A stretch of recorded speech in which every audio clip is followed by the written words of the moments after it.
everyone. Welcome to another episode of Breakthrough, a show about mastering the mindsets of success.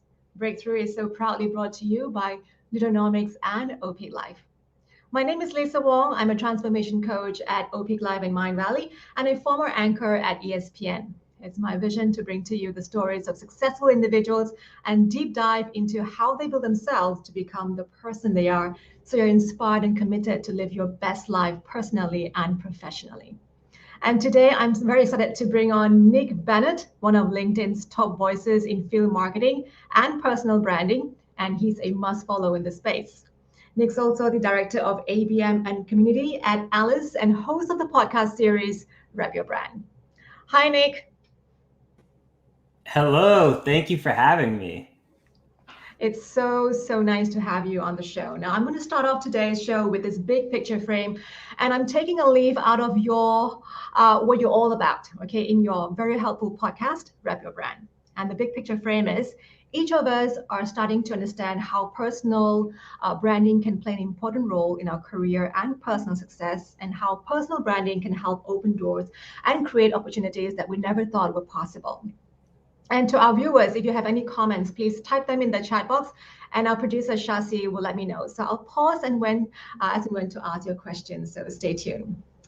Firstly, let's begin to discover your personal brand building story, Nick, so we can understand how you did your personal brand building. And feel free to bring in examples of others you feel that have been success stories in personal brand building. Yeah, absolutely. It's something where I've been on this journey for, I would say, about a year and a half now. And it was something where I have always had a LinkedIn profile for the last 10 years or so.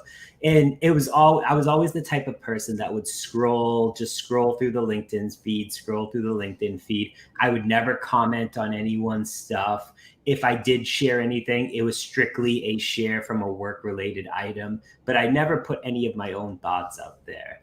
And what I realized very quickly was that field marketing and what field marketing is in the B2B world is that it's so important, and there's such a misconception that people think it's strictly event driven. However, it means that you're really a full stack marketer, you're revenue driven, you understand how to work with the sales team.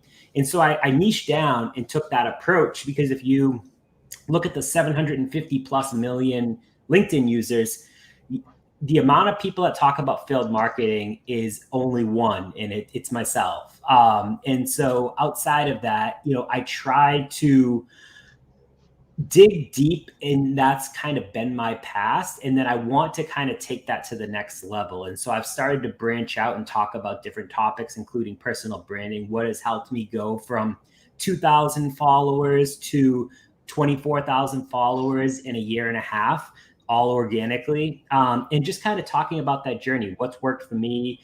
And it's interesting because when I started this whole thing, I had a boss at the time, Kyle Coleman. And so he put out a request to his team, because he's very well known on LinkedIn for talking about SDRs and kind of the sales side of it. And he said, I've been building my personal brand on LinkedIn for a while now. Like, his team, why don't you go out and do it? And so for the next 60 days, we kind of went out there. We posted a couple times a week. And so we just kept it going. And I looked back and I was like, all right, I'm getting no traction. It's 6 months in. And then it just kind of flipped. And all of a sudden, people started to actually care what I had to say. And I always tell people, like, hey, don't worry if you're not getting any traction early on. It's okay. Like, I was getting 5 likes and 2 comments on my post on a regular basis. And like, it just started to grow and grow over time, but you have to stay consistent. And so he's one of the people that I would probably say I'm most thankful for, that pushed me outside of my comfort zone to want to kind of start down on that journey. Wow. Did you say 2,000 plus to how many again in 1.5 years? Yeah, 2,000 to 24,000. I just hit 24,000 the other day. And so in a year and a half, yeah. Okay, we have to go deep into this because that is pretty amazing. How did you do it, Nick? Like, what was your strategy? And also tell us what prompted you to, do it in a big way. Yeah, honestly, I didn't have any actual goals or anything, because for me, LinkedIn and building my brand is a side hustle for me. Like I don't monetize off of it. I don't get anything out of it except wanting to learn from other like-minded people. And so I said, okay, I'm going to start talking about field marketing. And so I'm connected to so many field marketers that started to work out really well. And then I branched out into talking about account-based marketing and personal branding. And I think one thing has really helped me was staying authentic to myself. I bring a lot of my personal life onto LinkedIn, of being able to say like, hey, here's my daughter. Here's what I'm passionate about outside of work. Here's why I do what I do. And so people get to kind of hopefully have a better view and understanding of like who I am as a human being. And I think that they can relate more versus me just coming onto this platform and saying, here's XYZ, here's XYZ. Like, I don't want to tell you anything about my personal life. I just want to talk about, this specific subject. And I think honestly, that probably is one of the biggest things that has helped me kind of like so far. And I'm just kind of staying on it. Like I stay true to myself and what I care about. And the people that want to tune in and like come back every single day, like absolutely, please do. But if it's not, your thing, then, there's always an unfollow button as well. There is always this concern, right? People have this dichotomy when it comes to a professional space like LinkedIn about bringing your personal stories about your private life. So, and people draw the line. I think most people do that. So for you, Nick, how did you, have this thought or inspired to bring this on? And also this authenticity, because authenticity also needs courage. So how do you marry all those in?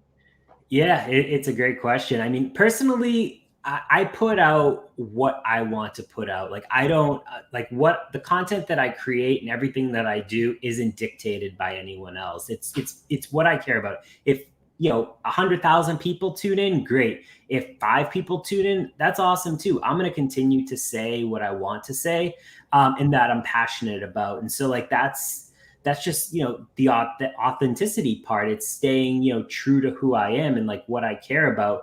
I do believe in value first, and one of the biggest things that has also kind of helped me is I give away all of my information for free. I meet with people on a regular basis. I don't charge money or anything like this. I take time and I work a regular job that I'm very passionate about, but like I take time out of my day and nights to meet with others, to basically just brainstorm with them, talk about marketing, talking about career, talking about like what they want to do. Or I've had a lot of people recently come to me say like, hey, I want to start like building like my brand on social. Like what can I do? Like what, can you spend some time with me? And a lot of people will be like, no, like, yeah, I'll spend time with you, but I'm going to charge you money. And I just spend, half hour to an hour. And I do a lot of these. And one, I hate to say no to people. So I'm a very nice person, but like at times it's tough because like I was taking, 7 to 10 of these meetings a week. And so, it's definitely challenging, but I do believe in value first and giving everything away. Like any question that you have, like just ask me, I'm going to give you the answer, because I believe in karma coming back on the back half. And when I need something in return, you'll be there for me. Mm, mm. Did you have a plan? Because you said that this was a side hustle for you. So, from someone who didn't comment or didn't post, did you have like something that, a side hustle? What were you doing anyway? What was your day job back then? Yeah, I was actually working for another B2B company, doing basically the same thing that I'm doing now. It was field marketing and account-based marketing. And it was just, I saw others like Chris Walker and Justin Welsh and, Kyle Coleman, like all these people were out there and they put content out there. And I was like, oh, this is great. A lot of people were telling their stories. And something that I personally enjoy is when someone tells their like a specific success or failure of a project that they're working on, because one, that can help me better kind of like not make that same mistake or go down that same path. But like those are the types of things that I enjoy. And I was just like, I had no specific end goal. I still don't have an end goal. I have no clue where this is going to go a year from now. Like I said, I still don't monetize off of anything. People tell me I'm silly to be doing that because they were like, you could be charging for different types of things. And I was just like, one, I don't have the time, like between my family and, just keeping up with my own content. It's tough to devote a lot of time into this other stuff. Right. So this is just a passion project for you. And even the Rep Your Brand podcast. So you're so passionate about talking about personal brand building and in this digital space. Is that all about Nick, or is it just in LinkedIn or on other social media platforms? Yeah, I would say LinkedIn is probably like 90% of it. I tried to go down the Twitter path of like, I was always active on Twitter, but like I never put anything out there. And so I did it for a little bit. And honestly, it's a completely different game than LinkedIn is. And then I have the podcast. And so the reason that I created the podcast was that LinkedIn is a very sales heavy platform for a lot of people that are out there. And so for B2B marketers specifically, they have so many questions and they get drowned in the thoughts of like a lot of like sales leaders that are out there. And so I said, okay, I want to create something where I'm talking to some of the biggest, I don't even want to use the word influencers because I don't think that's like a great word, the biggest micro influencers that are out there and trying to get their thoughts. And one, I want to help marketers understand that, yeah, you can actually open doors that you never thought were possible. You can get jobs. You can never need a resume again. You can get on podcasts. You can get on videos. You can get all these different types of things if you stay consistent with it. And so I'm actually releasing my 20th episode next week. And I didn't care if anyone listened to the show because the amount that I took away was priceless. These conversations and things that I could implement in my everyday life are worth way more than anything else. I share your sentiment, Nick. For me, whoever watches the show, or how many people who tune in, it doesn't bother me because again, it's a passion thing. Yeah. And anybody, if it is one person, or if it's 5%, or if it's 100, whatever they take away, that's all value. That makes me just happy, even if it's just one person. So it's inspiring, and it's it's just basically a value adding. Now, Nick, do you remember the first time you posted about something personal? I mean, did you feel nervous? What was the emotions? Yeah, so the first thing that I ever posted that was personal was about baseball. I still play baseball competitively. And so I'm very passionate about like bringing that piece into who I am. So everyone knows who you are in your 9-to-5 world. Like they know you're, a marketer, but what are you passionate about in your 5 to 9? And that's really what I like to focus on. And so posting about baseball, and I remember because we were running a charity tournament for the American Cancer Society. And so like we basically were raising money, and like I was just kind of like showcasing that this is something that was important to me. And then like that went over extremely well. And so like I sprinkled those in, and like when we had a big playoff game or something like that. And then recently my daughter, who's 3, she joins me on some videos that I shoot. So like if I'm promoting like my actual work, like we had a conference, so she sat next to me and we just kind of like went back and forth, and like we promoted the upcoming conference. And so things like that, where people could say like, hey, like he's actually a human being and someone that I can relate to. And if you saw me walking down the street, you would want to have a conversation with me. Right. So this is a side hustle, as you say, it's a passion project. How did this, or has it impacted positively on your work as the head of, what you do at Alice, and your brand building? Yeah, for sure. So, honestly, I think one of the biggest things is it's a lot. So our company, we sell to marketers, people that are exactly like me. I am the ICP. And so, I've been able to unlock a lot of conversations with potential prospects that have just come inbound from me where they'll message me on LinkedIn and say like, hey, I love your content. I'm looking for a platform like yours. Like we use one of your competitors right now. Like, would you be up to give me a demo or like talk to me more about it? And over the last 8 months, I've been able to give about 29 of those to sales. And so like, if I was never posting content on LinkedIn, like, would that happen? Honestly, probably not. Because I think, people kind of resonate with what I put out there specifically about field marketing and ABM, and then they tie it back to how it can make an impact in their world as well. And that's been really, really helpful. Right. Now we have a question from S. who says, who commented, so brave of you. Did you see what others were doing before finding your stand as a content creator?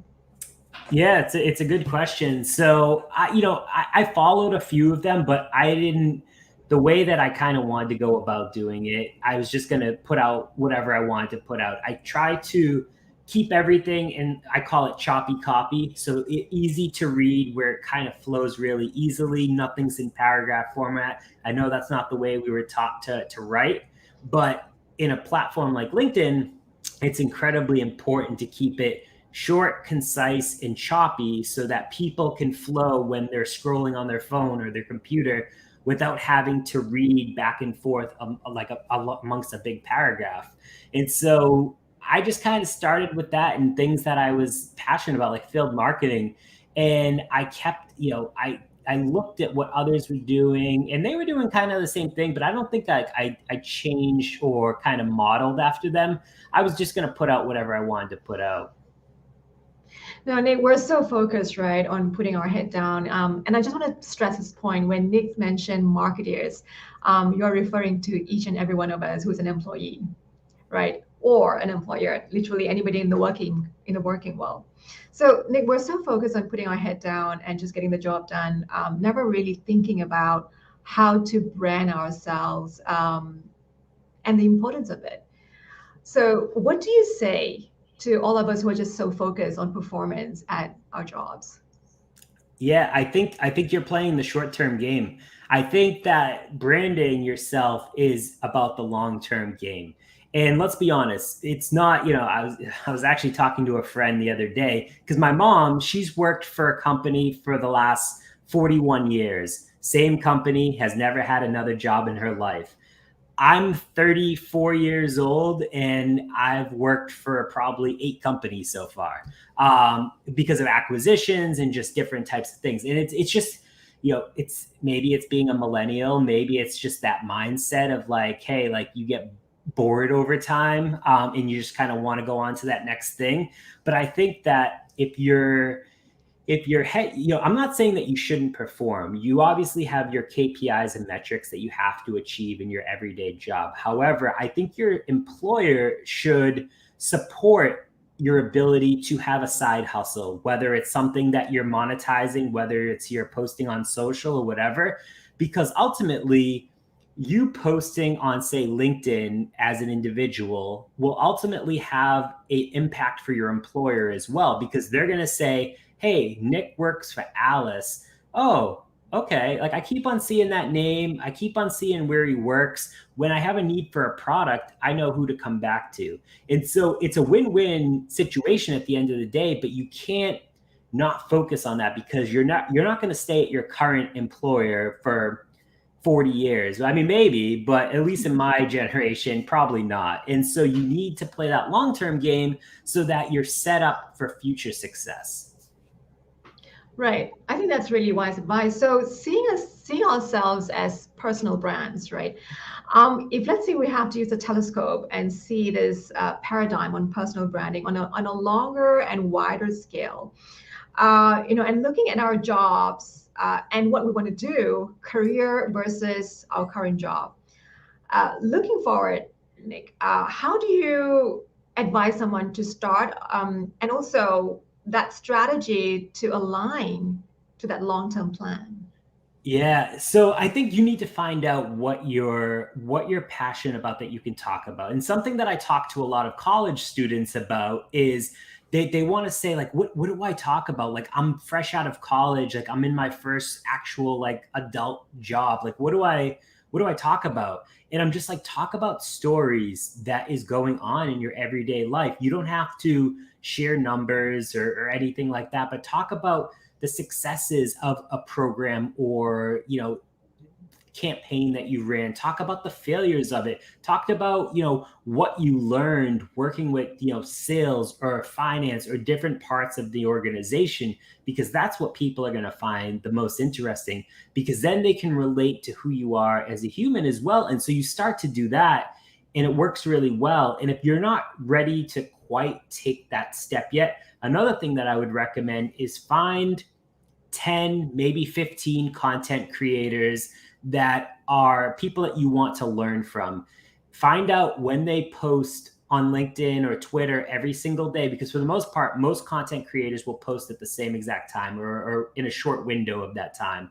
And be one of the first people that comment on their post with something insightful, something that can add value, because what that will do is for every, all the 50, 60,000 people that go to look at that post, they're going to see you as a top comment on there. And they're going to say, oh, that is a good comment. Like, that makes sense. You're going to drive people back to your own page organically. And that's how you can start to build your own audience as well.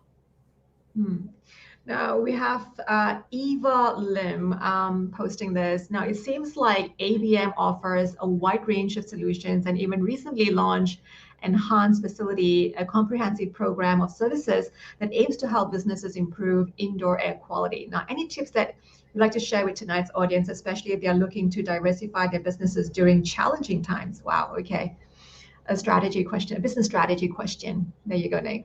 Yeah, no, absolutely. So, to be clear, all ABM really is just targeted marketing. So for this specific example, you probably understand who your ideal customer profile is. And so you're just doing targeted marketing to them.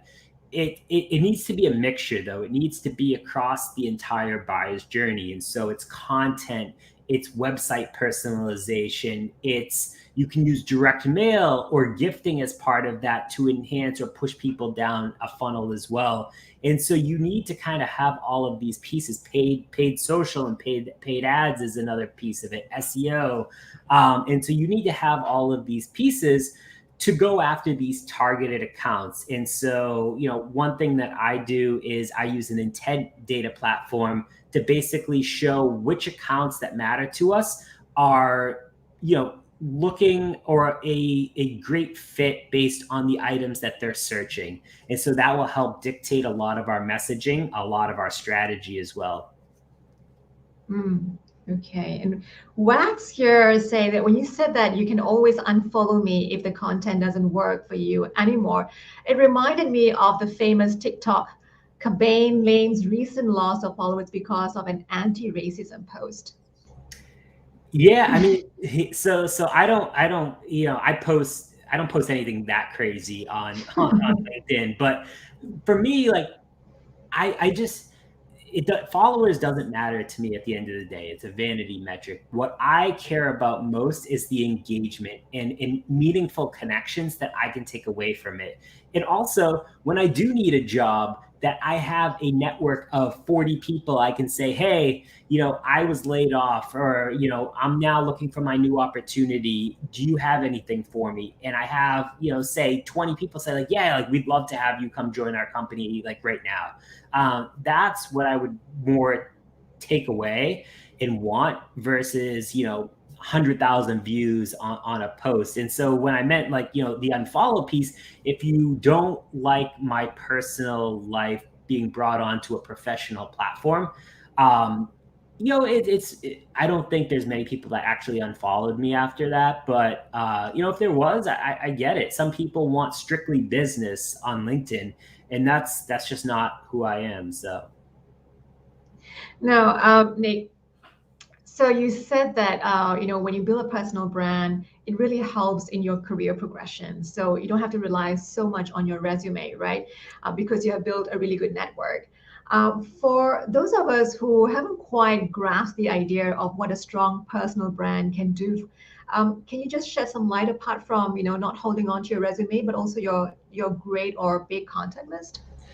Yeah, absolutely. So, I think it's important. So, the ideal, takeaway of building a personal brand is to never have to apply to a job again. Like, it was funny, like, people, I was talking to someone the other day and they were like, well, I don't, someone, they're a content creator as well. They built a pretty big brand and they're looking for a new role, but they're not, they're having companies come to them. And they were like, a company asked me for my resume.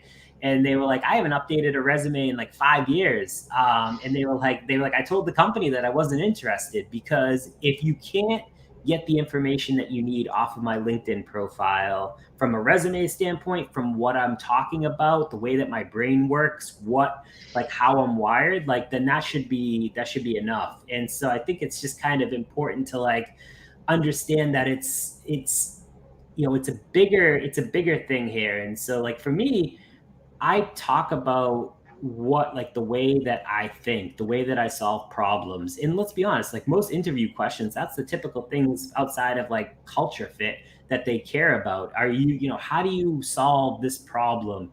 And if you can put that out there in a public facing kind of, place, there should be no need a resume, or even like have that many conversations. 1, 2 conversations, that should be enough. So having that community, right, to back you and also to help you. Let's say, as you had that example earlier, Nick. So, if you have a question, they're always there, and you have that to answer to your queries. That is part of building that community, right? Because when you're engaging on a platform like LinkedIn or on Twitter, then you're also building a community. Now, a lot of people dislike this word, it's called networking. So networking digitally or, face to face, it's all about building a community of contacts that you can meet each other's needs and help each other grow. Now, how important is building this community to one's career progression? Yeah, I think, honestly, I think the pandemic has probably accelerated a lot of this, because there was always a few communities that were out there. And for me, being in marketing, like, there's a few marketing communities, a few marketing sales and like revenue RevOps communities. And so I think that COVID has probably accelerated this more quickly than it would have otherwise. But I when everything kind of went virtual and digital, people, and especially marketers, were looking to talk to other marketers, because we were all stuck in the same thing. Like, what are we doing to break through the noise? Like, I want to like learn from you. I want to network. I want to do roundtables. I want to do coffee, like have coffee and like just chat through different things. And I think that's what these communities, or at least a lot of them, has kind of helped supplement. And then you have the whole learning piece, because everyone's trying to elevate their game and up level themselves to be a better marketer, be a better human at the end of the day. And I think that has really skyrocketed from a community standpoint. Like, I'm probably in right now, I think like 7 of them. And so, like, it's just all different types of people, like globally, all over the world. And I meet so many incredible people that bring ideas to me that I probably wouldn't have thought of in the first place. And I'm honestly excited for it. Like, I love community. I'm community first in everything. I think it's incredibly impactful to one's career, both short term and long term. And that's how I actually found one of my mentors, actually, was through community. So. Right. So how big is your community? You talked about 24,000 plus people, right? So are they in every nook and corner of the world, or is it just where you're based in the US? Yeah, so they are globally. I have, obviously, a good majority is in the U.S., but I actually have all over, like India. I have a lot in APAC, a lot in like the UK, in like Europe area. Like, as long as I have the ability to like learn, or like-minded someone, if it's someone that's just trying to pitch me something at the end of the day without adding any value, then I probably won't accept a connection request like that. But if it's someone that I think I can truly learn from, and someone that has an interesting background, I don't care where they're located, because I don't think, I think people can learn from wherever, and what works in the US might not work somewhere else, but it's good to always understand, those types of things. Definitely opens up our eyes to the world, because I think some places or some continents may have different practice or just slightly different strategies, right, that might work for them. Wax says his earlier question about TikTok, Cobain Bane's recent post, right, and the loss of his followers. And you talked about, Nick, your answer was, it's all about the heart, right, and being very authentic. And that's a personal branding perspective.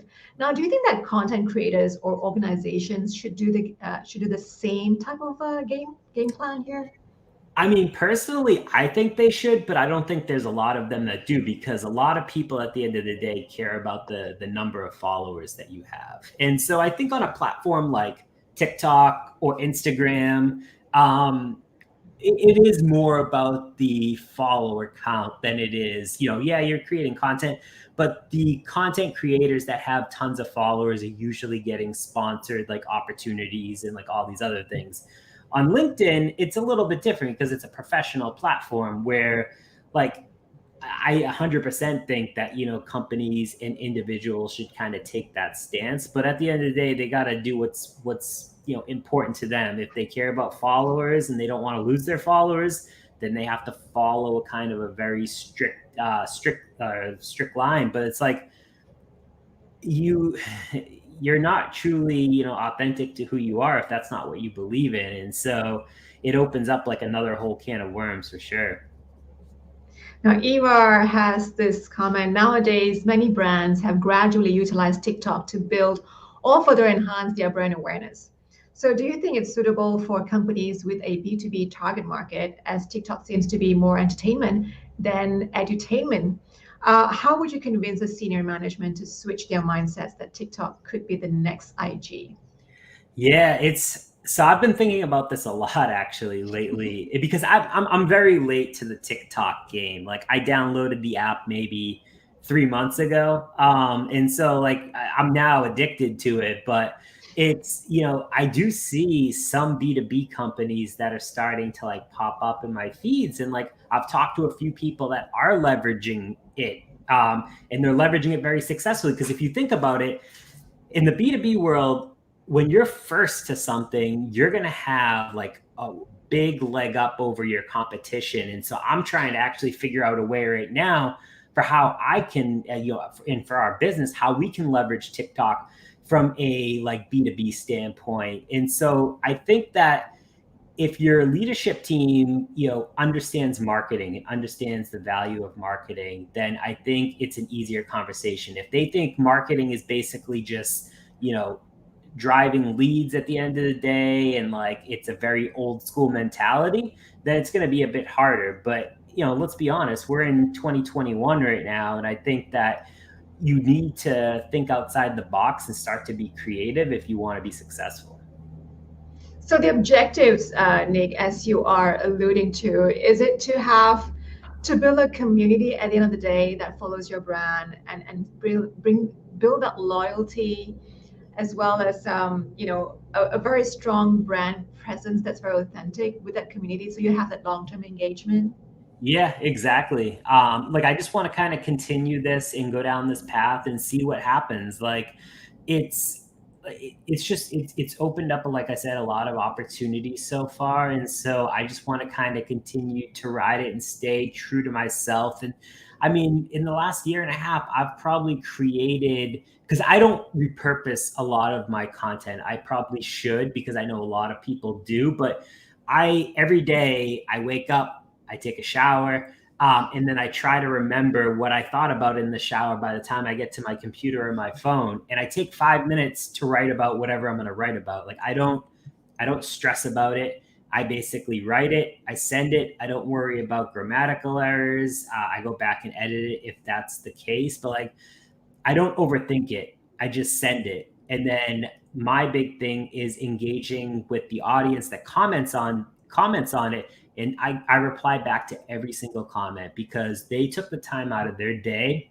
to add something, whether it's an emoji, whatever, whether it's something insightful, they took the time out of their day to leave a comment. So I'm going to at least do it back, because that's how you truly leverage social media to be a community effort versus just a content creator. Because there's some big content creators that will put content out there, but they don't reply to any of the comments, or they use a virtual assistant or whatever to reply to comments. And like, why are you on this platform if you're not trying to build meaningful connections? Like, that was always my big thing.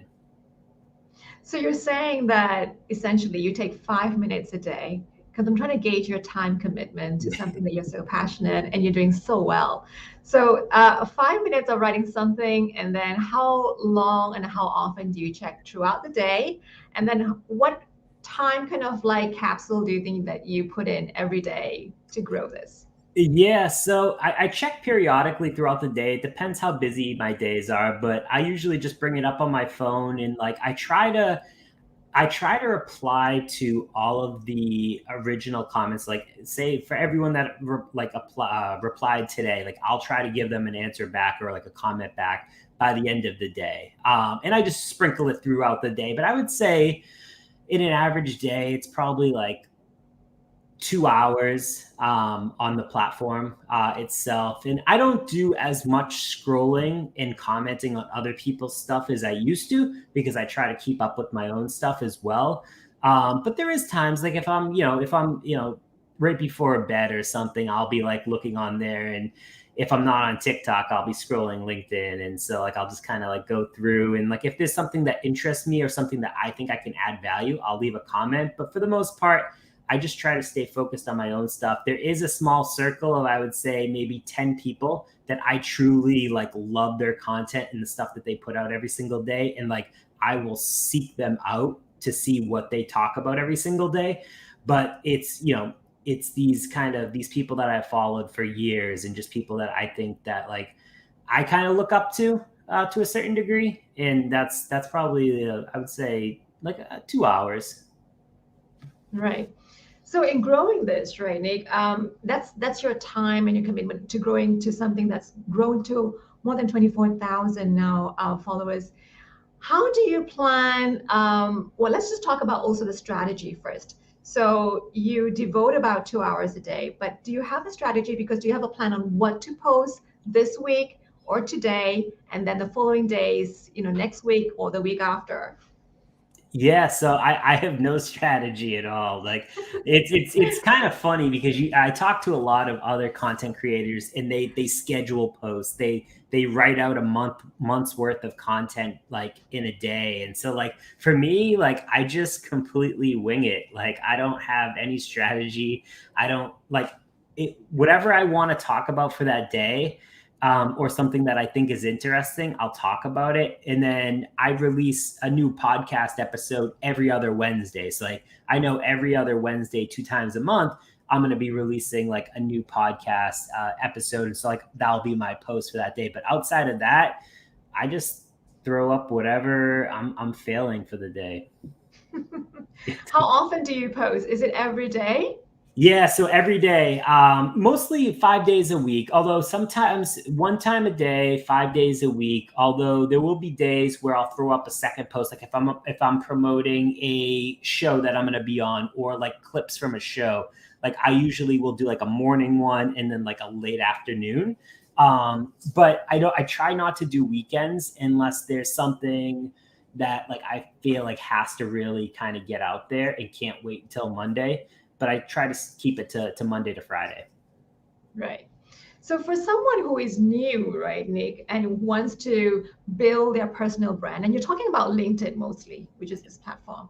So for someone who wants to build it and doesn't have much time, in terms of commitment, right? So do you have some like a basic advice on how they can start going about, like how many times, and then what kind of mindset would you suggest they have towards this? Because for you, it's very inspiring that, all these ideas come so naturally to you that you don't have a plan, right? But for somebody who may be new, would just go clueless. Yeah, absolutely. So I think one of the big things is just commenting on other people's stuff first off. Like, don't even worry about posting your own content, just commenting on other people's and do that consistently. Find, like I said, the same group of 10 people, 15 people, whatever the number is, and just focus on that, because you can write a comment to a post in under 5 minutes, 2 minutes. And if you do that, say 2 minutes, 2 minutes a comment, and you're doing it for 10 people, and it's not that much time investment in a day, and you do that consistently over a 6-month window, you're going to be amazed at how big of an audience you actually grow for yourself just from strictly doing that. And then you can start to sprinkle in your own stuff. And I don't think you should start off doing 5 days a week, because I'll be honest, it's tough at times. Like, I trying to come up with new ideas and new things. And so that's why I don't invest as much time in like writing the actual content itself. But I would say 2 times a week, start easy and just start to like talk about things that you're passionate about. Well, Nick, tell us also, for you and Rep Your Brand podcast, you are growing so much in this space. You talked about not having kind of an idea, but is there anything like a concrete thing that you're looking at for, connecting with your audience and building this space and building your brand in personal brand building? Yeah, I mean, I just want to meet like-minded people that I can Mhm. learn from, and that I think are interesting. Like, I don't I don't kind of like think about it any other way. Like, if there's someone that's interesting, like let's connect and kind of hopefully learn for sure. And like, who knows what that will turn into, because it's some of the people that I met a year and a half ago, that when I was starting out on this journey, have become some of my best friends, that I meet with on a regular basis. We get together in person, we talk on a regular basis, and like, I probably wouldn't have met them if it wasn't for posting on LinkedIn. So how do you measure success then on personal branding? Probably one way is to know that when you have to find a next job, or you want to kind of like, switch position or switch company, you don't have to rely on your resume. You just have to, you just know that people out there that has your back. Exactly. Yeah. That's how I got my current job. Like, it was through LinkedIn, people that kind of like followed me, and I've had other opportunities come my way that it's just, hey, I love your content. Like, would you be open to coming and working here? And like, I probably get like 3 to 4 companies a week that will like contact me and just say like, hey, like, I love the content that you put out on LinkedIn. Would you be open to like working here? Or do you know anyone? And that's actually what it's kind of like turned into, because I know so many field marketers and ABM marketers that I'm just like, hey, this isn't for me, but let me share this with my network. And like, they're incredibly grateful for that.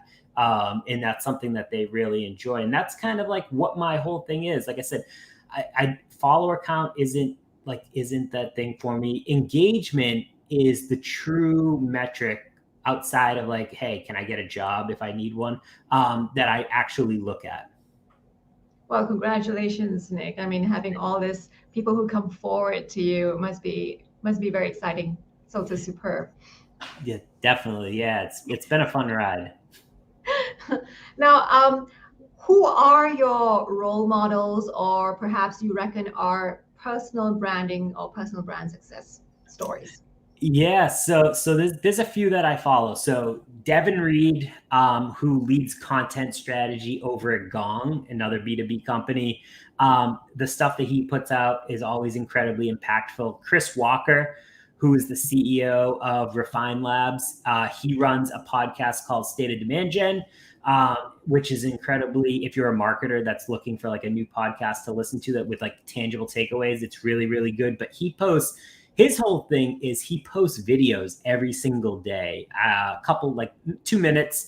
But the reason being that when he was posting text, people were basically plagiarizing and copying word for word. He said, when I put out video, no one can copy a video in what I have to say in the video. And so like, that's his whole thing. And like, he like has so many incredible takeaways.